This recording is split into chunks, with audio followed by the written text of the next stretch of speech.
या ठिकाणी कबर जाळत असताना कुराणच्या आयत लिहिलेली चादर जाळली, अशा प्रकारचं एक भ्रम तयार करून काही लोकांनी सोशल मीडियाच्या माध्यमातून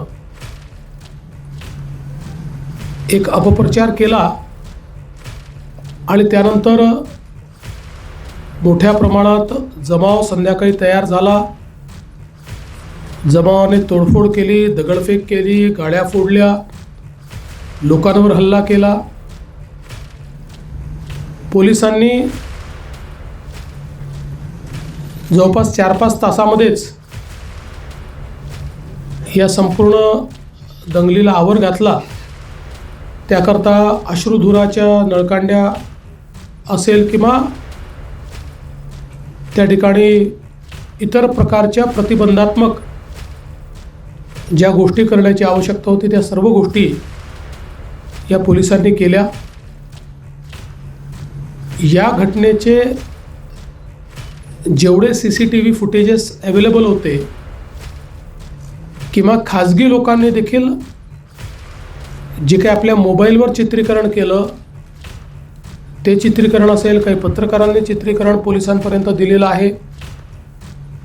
अशा सगळ्या चित्रीकरणामध्ये जे दंगेखोर दिसत आहेत त्यांच्यावर अटक करण्याची कारवाई पोलिसांनी सुरू केली आहे. 104 लोक आत्तापर्यंत आयडेंटिफाय झाले आहेत, ज्यामध्ये 92 लोकांना अटक केली आणि 18 वर्षाच्या खालचे विधी संघर्षित असल्यामुळे त्यांच्यावर ज्या प्रकारची कायद्याने कारवाई करता येते ती कारवाई करण्यात आली आहे.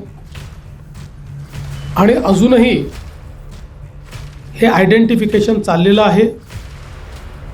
याहीपेक्षा जास्त लोक हे या ठिकाणी अटकेमध्ये घेण्याचा पोलिसांचा मानस आहे.